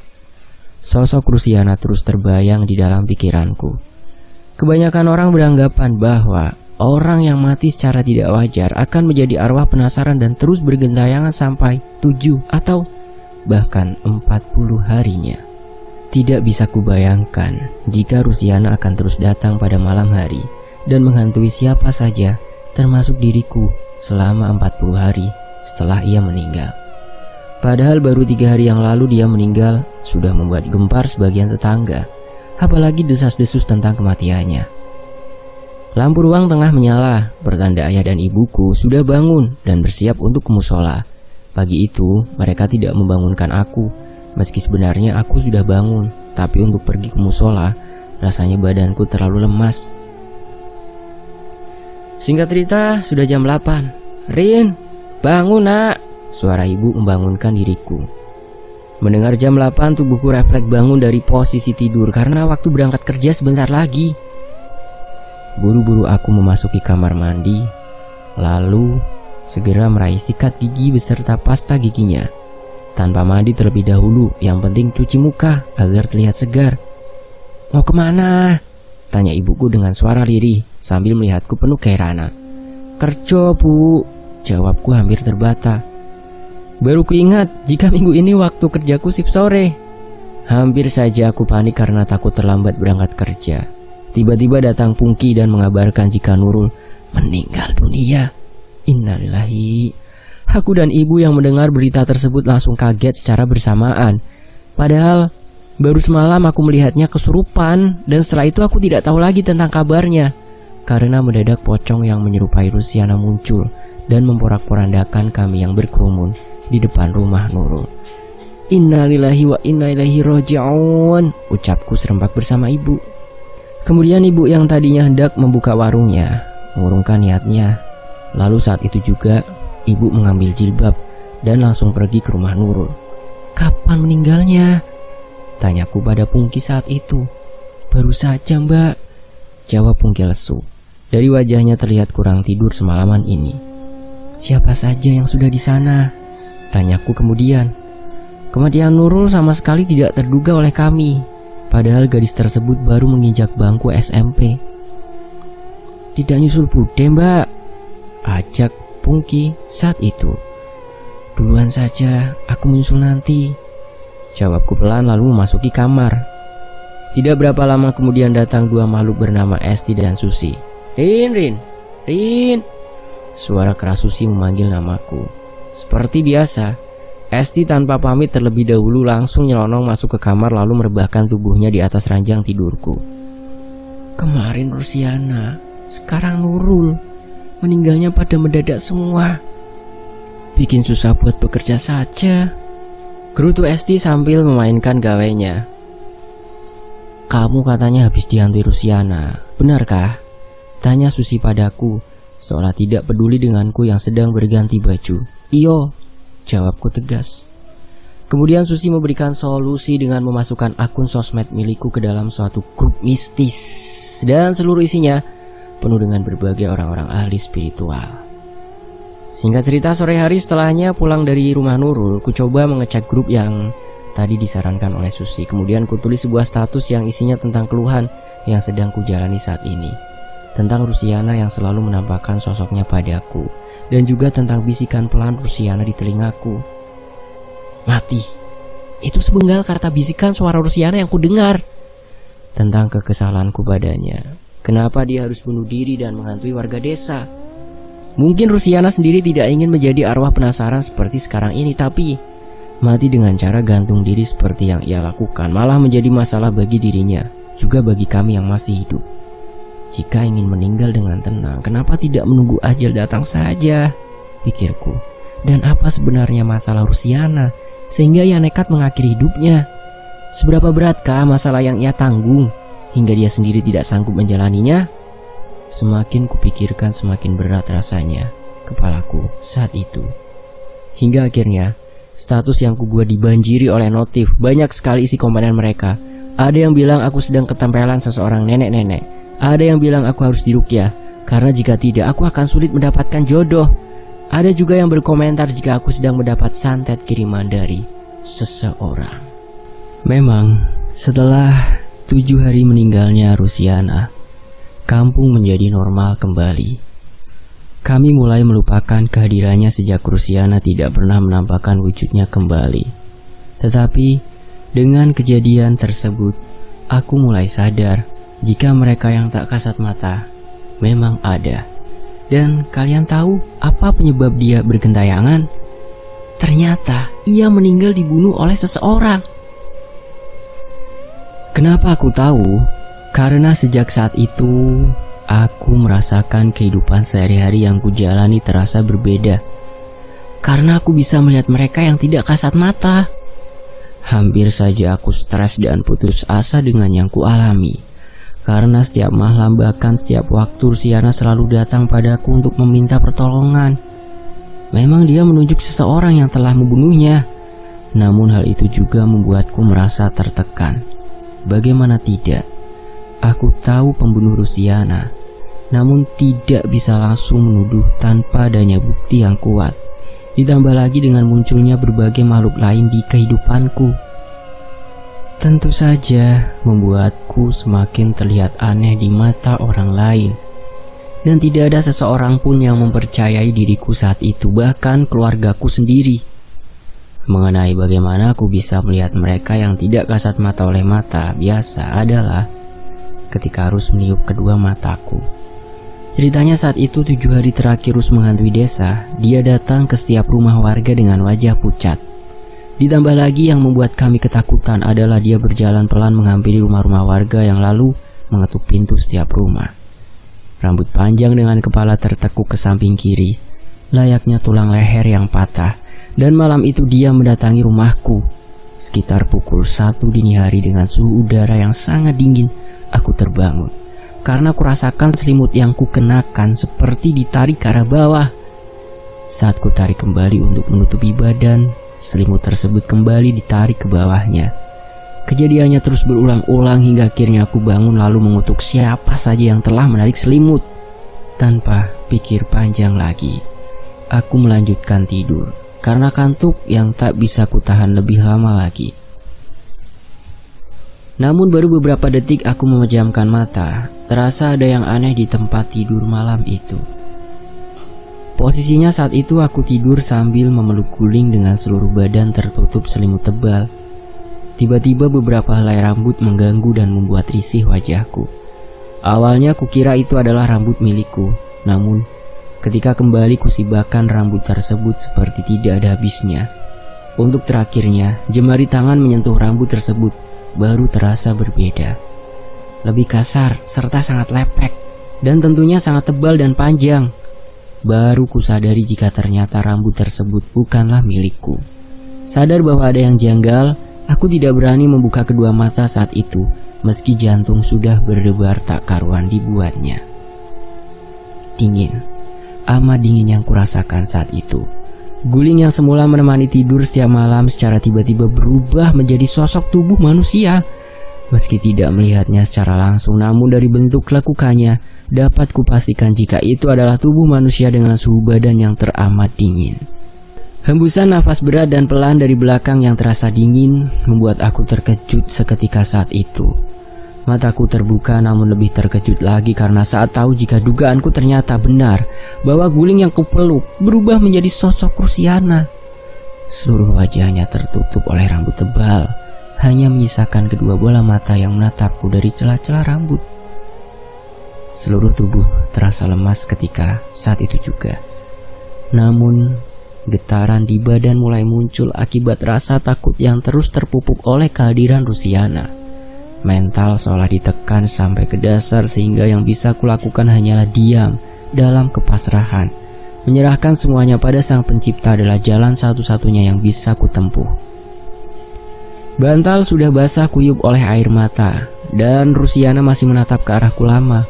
Dua bola mata yang menyisakan warna putih dengan banyaknya guratan merah yang menjalar pada kedua mata Rusiana membuat ngilu hati. Apalagi saat itu, posisiku sama sekali tidak bisa bergerak ataupun berteriak memanggil bantuan. Penyesalan mulai menghampiri diriku saat itu. Jika saja tadi aku menuruti apa kata ayah, mungkin Rusiana tidak akan datang. Jika saja aku membaca doa terlebih dahulu sebelum tidur. Air mata terus keluar tiada hentinya dari kedua pelupuk mataku. Bibir bergetar, terus menyebut nama asma Allah dengan mata terpejam erat. Pada akhirnya dia memang menghilang, namun hanya sekejap. Saat badan yang letih kupaksa untuk bangkit, lalu menghampiri ayah dan ibu di kamar mereka. Siapapun jika berada di posisiku saat itu juga akan melakukan hal yang sama. Tidak ada orang yang bodoh yang ingin mengulangi tidur di tempat yang sama meski itu adalah kamarnya sendiri. Begitu juga diriku saat itu. Aku lebih memilih pergi dari kamar dan bergabung bersama ayah dan ibu. Setelah meneguk 4 gelas air putih untuk menghilangkan dahaga yang kurasa, baru ku ceritakan semua yang tadi terjadi di kamar. Jika Rusiana datang. Namun, baru saja aku bercerita sampai tengah, dari arah dapur terdengar suara gaduh yang amat berisik. Suara piring dan sendok yang berjatuhan, bahkan seisi dapur seperti sedang diobrak-abrik secara brutal. Ayah segera mengambil tindakan saat itu. Beliau langsung bergegas menuju arah dapur, disusul ibu di belakangnya yang penasaran dengan apa yang terjadi di dapur kami malam itu. Sementara aku hanya berdiri mematung di ruang keluarga. Kembali lagi aku terkejut dengan sentuhan tangan dingin yang secara tiba-tiba menyentuh pergelangan tangan secara sengaja. Hal yang tidak akan pernah bisa terlupakan saat itu. Saat aku terkejut sambil menoleh ke arah tangan yang menyentuhku di sebelah kanan, di sana Lampu ruangan secara tiba-tiba berkedip secara cepat, layaknya lampu yang terputus aliran listriknya. Dan keringat dingin mulai bermunculan kembali di seluruh badanku. Kulihat jelas sosok Rusiana yang berdiri di samping tembok sambil memperhatikan diriku. Jantung terasa melompat keluar kala Rusiana berlari ke arahku sambil berteriak kencang. "Ah!" Dengan mimik muka marah ia berhenti ketika wajah kami saling bertatap muka. Apa yang kulakukan saat itu? Tidak ada, karena seolah seluruh dunia terasa berputar lalu runtuh seketika. Untuk kedua kalinya Rusiana kembali meniup kedua mataku sebelum aku jatuh pingsan. Dan pagi harinya aku bangun dan mendapati sudah berada di kamarku sendiri. Ku dengar ibu sedang berbicara dengan beberapa orang di depan toko, tepatnya di bawah pohon ceri di halaman samping rumah. "Erin sakitkah, Bude?" Suara Vita yang menanyakan kabar diriku pagi itu. "Iya, badannya panas dingin," jawab ibu. "Fitri kayaknya juga sakit parah itu," sahut Dedes asal. Suara langkah kaki mulai mendekat ke arah kamar tempatku berada saat itu.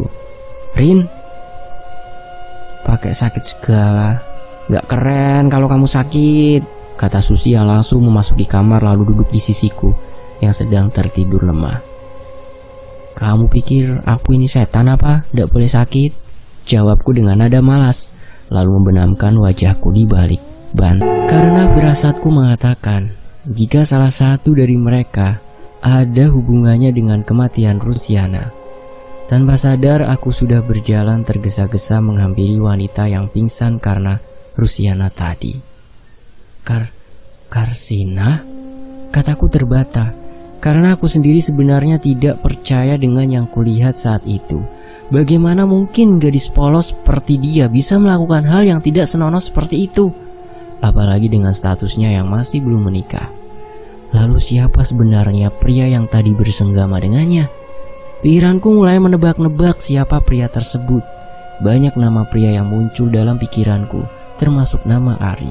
Karena Fitri yang waktu kesurupan sempat membisikkan satu nama, yaitu Ari.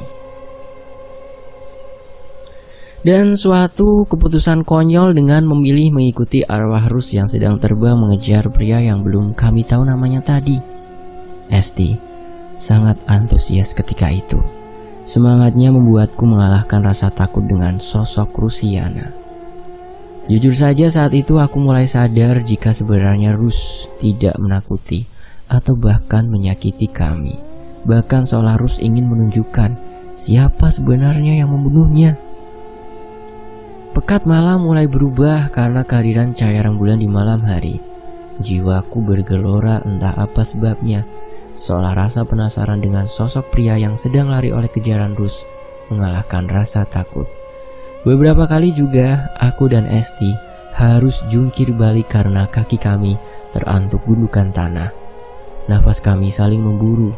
Hawa dingin malam sama sekali tidak terasa karena badan kami terasa panas dengan banyaknya keringat yang bercucuran. Tidak ada niatan untuk berhenti sejenak saat itu.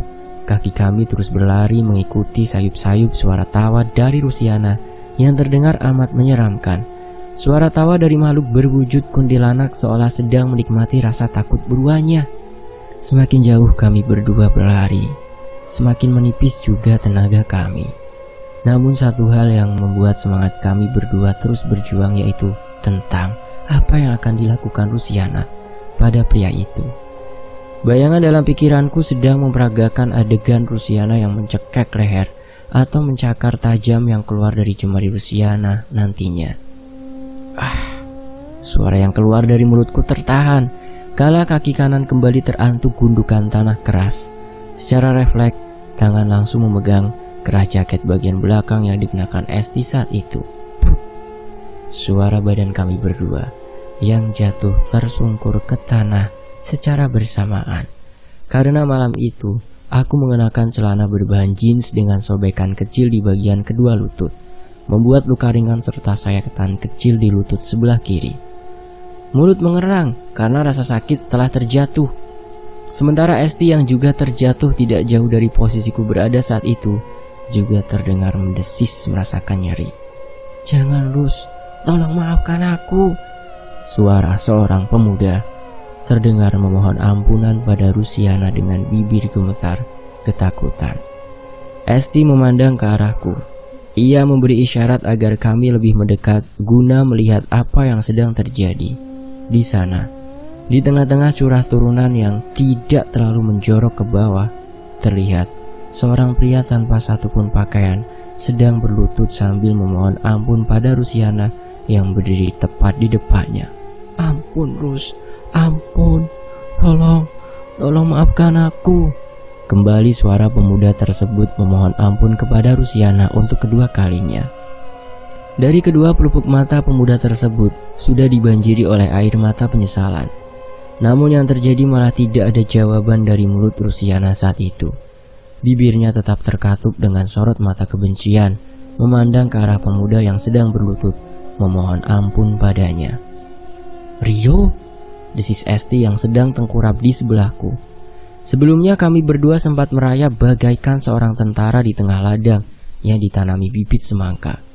Kami berdua mengenali pemuda yang bernama Rio tersebut. Ia adalah teman akrab Ari. Dimanapun ada Ari, pasti ada Rio di sana. Jantung kami berdua berdetak lebih cepat malam itu, seolah sedang menyaksikan film horor. Mata kami terpaku oleh kejadian Rusiana yang menuntut balas atas kematiannya. Sempat kukira jika Rusiana akan menerkam Rio malam itu, namun yang terjadi justru sebaliknya. Rusiana secara tiba-tiba menghilang dari pandangan Rio, bahkan dari pandanganku dan Esti yang melihat kejadian itu. Kejadian yang akhirnya bisa kutebak jika Rusiana akan membunuh Rio dengan tangannya sendiri ternyata salah. Bahkan aku sempat mengutuk Rusiana saat itu karena kesal. Kalau memang jelas Rio adalah pembunuh dirinya, kenapa tidak langsung dibunuh saat itu juga? Aku pun kesal dengan pembunuh Rusiana karena Rusiana menjadi gentayangan di kampung, membuat geger seluruh kampung dengan kehadiran dirinya yang menjadi arwah penasaran. Dalam sekejap, aku dan Esti dibuat terkejut kembali, karena saat itu tiba-tiba Rusiana kembali menampakkan wujud menyeramkannya di balik punggung Rio. Dengan kepala miring ke sebelah kiri, seolah lehernya telah patah. Dan setelah Rio menyadari kehadiran Rusiana kembali, Rio melihat wajah pucat dengan beberapa bagian wajahnya yang busuk mengeluarkan nanah berbau amis. Terdengar suara tawa Rusiana memecah keheningan malam. Mulut yang terbuka lebar ketika tertawa membuat puluhan belatung berjatuhan dari dalam lubang mulut. Rasa takut kami berdua tidak sebanding yang dirasakan Rio malam itu. Wajah Rio langsung pucat, seakan tidak ada aliran darah di bagian wajahnya. Ia kembali berlari menuruni jalan terjal, menerobos rimbunnya pepohonan singkong. Sedangkan aku dan Esti hanya melihat dari atas ladang yang dibentuk terasering, membiarkan Rusiana membalaskan dendam kematiannya. Saat itu, pemikiran Esti dan diriku sama. Kami memilih diam dan menyaksikan Rusiana membalaskan dendam kematiannya dengan caranya sendiri. Meski dalam hati terasa was-was karena bisa saja aku dan Esti juga mendapatkan ancaman serupa. Mata dan telinga memandang dan mendengar suara tawa Rusiana yang mengejar Rio malam itu. Sambil menangis dan berusaha lari dari kejaran Rusiana, Rio terus menerobos rimbunnya pepohonan di tengah ladang singkong. Yang terjadi selanjutnya di luar logika kami berdua. Aku dan Esti menyaksikan Rio yang terus berlari ketakutan sambil jatuh bangun karena kakinya terkadang terantuk sesuatu yang menghalangi langkahnya. Buak! Badanku dan Esti secara bersamaan terkejut terjatuh setelah Rio yang berusaha payah berusaha lari dari kejaran Rusiana terlanggar oleh sebuah truk yang melintas di jalan sepi beraspal. Kami saling pandang, seolah tidak percaya dengan kejadian tersebut, karena kejadiannya sangat cepat dan begitu tiba-tiba. Baru kami sadari ternyata kami berada di daerah jalan utama penghubung antara kecamatan dan aku sangat hafal daerah itu. Di bawah sana, aku dan Esti melihat tubuh telanjang Rio yang berlumuran darah sedang menggeliat menanti ajalnya di depan roda truk bagian depan. Lalu Rusiana nampak menunduk ke arah kami. seolah ia ingin mengatakan sesuatu yang kami berdua tidak mengerti maksudnya. Cukup kita berdua saja yang tahu, Rin. Lainnya ndak perlu dikasih tahu, ucap Esti saat kami berjalan menuju rumah kedua Vita. Karena jaraknya tidak terlalu jauh dari sana, ku anggukan pelan kepala, tanda setuju dengan usulan Esti saat itu. Biarlah alam yang menjaga rahasia tentang pembalasan dendam Rusiana pada pembunuhnya. Tentu saja, kejadian itu membuat aku trauma. Apa yang kita tanam itu juga yang akan kita unduh nantinya. Begitu juga dengan kita yang nantinya akan mendapat balasan atas perbuatan kita. Awalnya aku berpikir jika teror Rusiana sampai di situ karena pembunuh Rusiana telah meninggal. Tetapi dugaanku ternyata salah. Memang Rusiana sudah tidak menampakkan dirinya pada penduduk kampung, namun ia datang untuk menghantui lagi pemuda yang telah membunuhnya. Sampai di rumah Vita, aku dan Esti memilih untuk diam atas kejadian yang kami lihat. Bahkan saat Susi semakin memojokkan kami dengan pertanyaan tentang kemana perginya kami saat itu, aku hanya bilang jika kami berdua tersesat jauh di dalam hutan sengon. Ibu kembali marah-marah karena aku tidak pulang semalaman. Bahkan untuk merebahkan tubuh sejenak di kasur melepas penat harus terusik oleh omelan ibu yang tiada henti-hentinya. Bahkan karena tidak kuasa menahan kantuk serta mata yang terasa berat ketika ibu menyidang diriku. Meski ku jawab tidur di rumah Vita dengan terkantuk-kantuk, beberapa kali juga aku harus merem melek karena ibu masih terus mengomel. Saking tidak tertahannya rasa kantuk, aku tertidur di kursi ruang depan, meninggalkan ibu dengan semua omelannya yang ditujukan kepadaku. Tidur hanya terasa sesaat, karena ibu membentak keras sambil menarik tangan kananku untuk lekas mandi, lalu berangkat kerja. Kembali ku tahan rasa kantuk, dan akhirnya aku tidur di tempat kerja hingga sore, tepatnya sehabis maghrib. Ketika bangun, aku menyadari jika shift kerja sudah berganti. Seandainya ada Fitri saat itu, pasti dia akan membangunkan diriku setelah jam kerja habis. Sialnya saat itu, Fitri sedang sakit, dan sampai sekarang pun aku tidak tahu kabarnya. Mungkin setelah pulang kerja, aku akan menjenguknya. Semoga saja dia lekas sembuh. Jika sebelumnya aku takut saat hari mulai petang karena hantu Rusiana, saat itu yang terasa justru sebaliknya, perasaan mulai lega. Satu rahasia yang tidak akan pernah kukatakan kepada siapapun, karena itu adalah janjiku bersama Esti dengan memilih tutup mulut. Benar saja, gawaiku terus berdering dengan munculnya banyak notifikasi tentang kematian Rio. Pemuda yang memiliki cat rambut oranye itu dikabarkan meninggal karena tabrak lari, dan anehnya, saat ditemukan tubuhnya telanjang bulat alias bukil. Pukul 7:30 aku beranjak pulang. Setelah tadi sempat berbincang dengan rekan kerja karena sudah lama juga aku tidak bercanda bersama mereka. Hari semakin petang. Hal biasa yang menjadi pemandangan malam sewaktu pulang kerja adalah saat melihat kelelawar atau biasa disebut kalong di daerahku. Hewan nokturnal itu mencari makan ketika petang. Persis seperti hantunya Rusiana, dia akan datang saat petang dan hilang ketika matahari sudah menampakkan diri.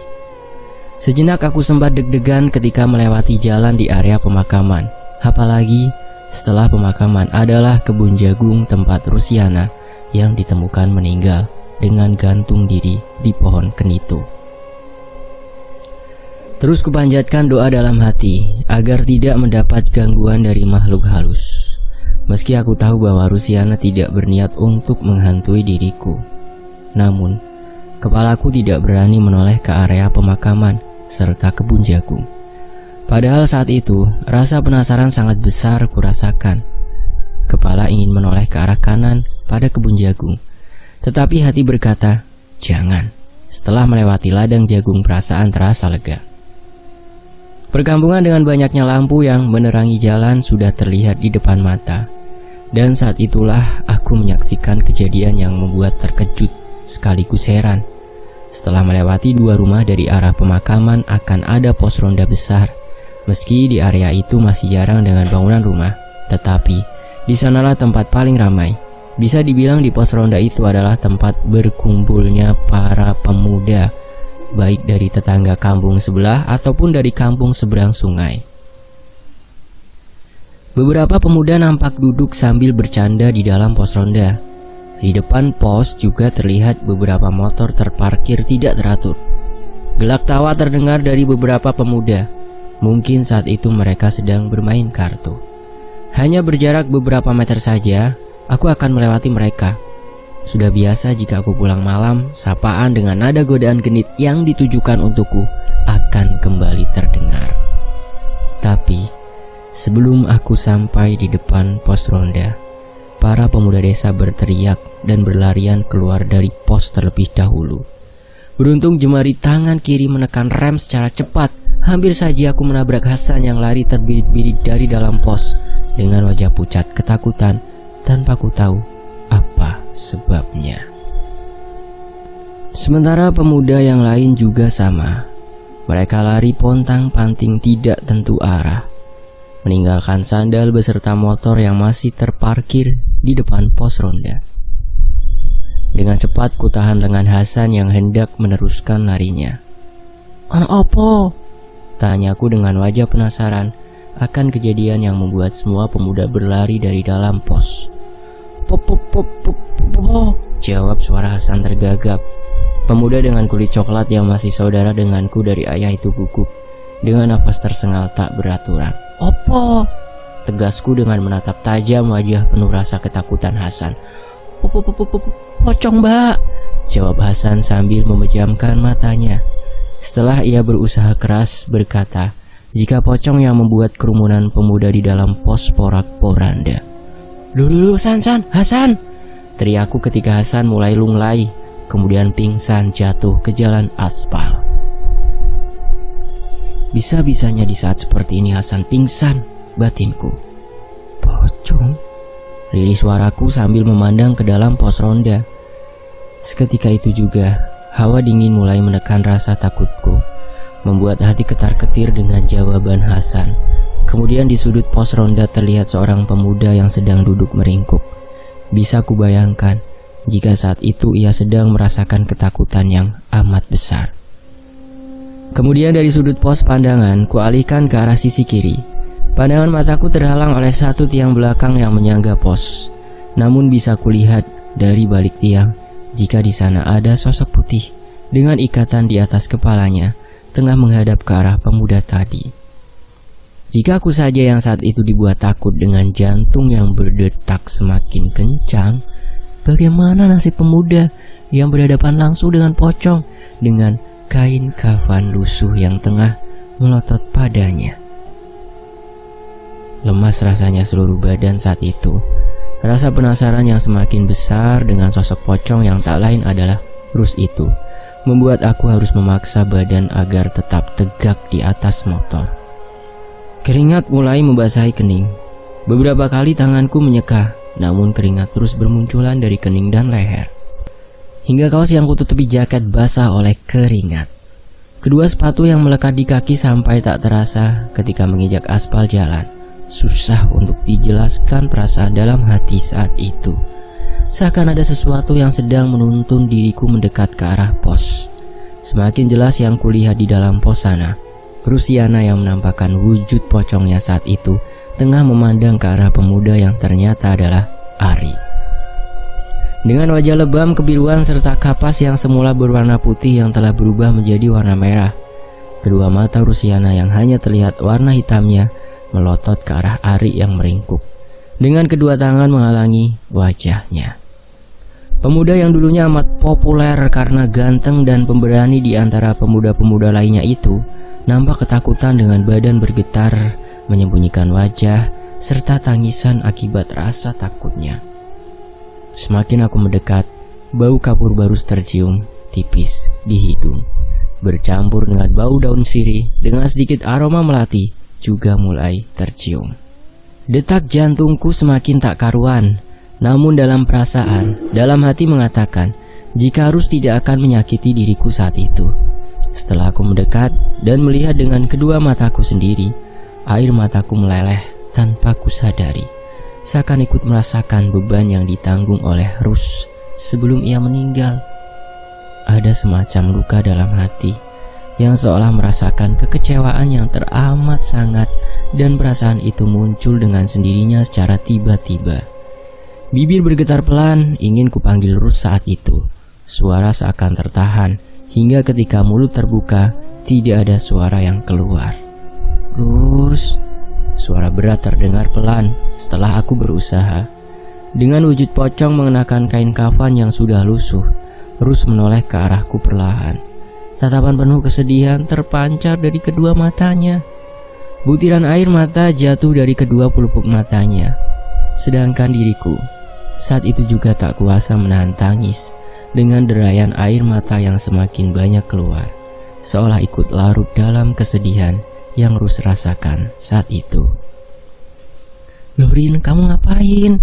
Suara Esti yang tiba-tiba sudah berada di sana. Lu, Cah iki kok nangis? Diapain kamu?" Lanjut Esti yang melihat air mataku tak kunjung surut. Sesaat kemudian Esti terdiam setelah matanya menatap ke dalam pos ronda dengan adanya Rusiana di sana.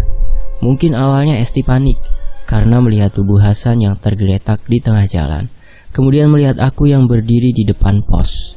Kemudian sosok pocong Rusiana mulai transparan, lalu menggilai dari pandangan mata, menyisakan Ari yang masih tetap berada pada posisinya dengan menutup bagian wajahnya. Dengan menghilangnya Rus saat itu, perasaan yang tadinya merasa sedih berubah menjadi amarah. Padahal saat itu jelas sekali aku masih menguasai diri atau tidak dalam kerasukan seperti Fitri. Entah tenaga dari mana datangnya, secara cepat aku naik ke dalam pos, lalu mencekek leher Aris ketika itu juga. "Ngaku, kamu yang membunuh Rus kan?" bentakku dengan nada tinggi. Kenapa kamu bunuh Rus? Kenapa?" Suara teriakan melampiaskan amarah keluar dari mulutku malam itu. Ari diam tak bergeming. Hanya terdengar suara isak tangis yang menandakan penyesalan yang sia-sia. "Jawab bajingan, jangan diam saja." Emosi semakin meluap ketika Ari tidak bereaksi. 2 detik kemudian tanganku memukul keras punggungnya. Sementara Esti hanya terbengong melihat tingkahku yang seperti orang kalap. Kemudian dari raut wajah Esti mulai muncul tanda-tanda kemarahan juga. Ia menyusul dengan naiki pos ronda, kemudian tanpa babi bu menendang dada Ari dengan sangat keras. "Mengaku saja kamu anjing. Kamu mendatangkan petaka, sekarang mau lepas tanggung jawab." Baru setelah Esti menendang tubuh Ari, ia mulai bicara lirih. "Sepurone, maafkan." Hanya itu yang terucap dari bibir Ari. "Kenapa sampai kamu membunuhnya?" tanyaku pelan, mencoba mengontrol emosi dalam diri yang masih menggebu. "Dia meminta pertanggungjawabanku karena hamil." Buyar seketika pikiranku saat itu. Bahkan Esti yang tadinya berdiri langsung jatuh terduduk di sebelahku saat itu. Yang aku sesali adalah kenapa dia melakukan hubungan yang tidak seharusnya ia lakukan bersama Rus tanpa ikatan itu. Lepas tanggung jawab dengan membunuh Rus yang meminta pertanggungjawaban dari dirinya. Kemudian aku kembali bertanya tentang kronologi saat dia membunuh Rus. Ternyata tindakannya jauh di luar batasan seorang manusia. Bagaimana mungkin dia bisa mencabut nyawa yang tidak seharusnya ia lakukan? Siapapun tahu besarnya dosa seorang pembunuh yang menghilangkan nyawa tanpa seizin Sang Pencipta. Dari penuturan Ari yang kudengar bersama Esti adalah, jika malam itu Rus mendatangi tempat Ari yang saat itu sedang menenggak minuman beralkohol bersama Rio. Sebelum itu, Ari bersama Rio sudah merencanakan pembunuhan terhadap Rus. Jadi, setelah Rus datang, Ari segera mencekoki dengan minuman keras. Meskipun saat itu Rus menolak dengan tegas. Tidak sampai di situ, Ari merayu Rus dengan kata-kata jika setelah minum-minum, ia akan datang untuk melamar Rus. Akhirnya Rus dengan polosnya termakan bujuk rayu Ari. Tetapi saat itu, bukan minuman beralkohol yang diminum oleh Rus, melainkan air mineral yang sudah dicampur dengan obat tidur. Setelah Rus tertidur, Ari bersama Rio segera memakai sarung tangan untuk menutupi sidik jari dari perbuatan mereka. Rus yang tertidur dibawa memasuki ladang. Malam itu yang menjadi tujuan mereka adalah pohon kenitu dekat makam. Setelah mengikat simbol tali pada leher Rus, Ari dan Rio secara bersamaan menarik tubuh Rus ke atas. Naudzubillah min dzalik. Kalian tahu apa yang terjadi saat leher Rus yang terikat tali ditarik ke atas? Aku tidak bisa membayangkan kejadian itu. Yang jelas Rus meronta hingga akhirnya tubuhnya lemas karena tidak dapat bernafas, lalu meninggal. Sungguh perbuatan yang sangat keji. Kemudian aku bersama Esti mengikuti dari belakang Ari yang hendak mempertanggungjawabkan perbuatannya. Terlebih dahulu dengan meminta maaf pada kedua orang tua Rusiana. Dari luar rumah tampak aku dan Esti berdiri. Terdengar suara makian keras dari ayah Rusiana. Sementara ibu Rus beberapa kali pingsan mengetahui kebenaran jika anaknya mati dibunuh. Apalagi saat itu pembunuhnya sendiri yang datang dan mengaku. Entah mengapa ganjaran yang diterima Ari berbeda dengan Rio yang mati. Sedangkan Ari hanya dihukum atas perbuatan pembunuhan berencana. Kenapa tidak sekalian dibunuh saja seperti Rio? Pikirku kesal bersama Esti. Mungkin Kor'inya Rus ngajarin biar dijadikan contoh untuk yang lain, ucap Esti malam itu. Ada benarnya juga kata-kata Esti. Selebihnya memang hanya Allah Subhanahu wa ta'ala yang tahu. Dan sebaik-baiknya penyimpan rahasia adalah alam. Kami berdua pun memilih untuk tetap diam dengan kejadian yang dialami Rio. Sementara nasib Fitri sendiri, sejak kejadian itu ia menjadi aneh. Sering tertawa sendiri, terkadang jika diajak bicara oleh teman-temannya sering tidak nyambung. Satu hal yang aku dan Esti tahu, jika sebenarnya Fitri tahu jika pembunuhnya adalah Ari. Namun dia tidak berani mengatakannya karena ancaman Ari. Pernah suatu sore aku dan Susi datang untuk sekedar mengajaknya berbincang dengan harapan ia bisa seperti dahulu. Namun yang aku dan Susi lihat adalah Fitri sedang bermain dengan kotorannya sendiri di dalam kamar. Hingga tembok kamarnya pun penuh dengan bercak kotoran bekas tangannya yang memainkan kotoran.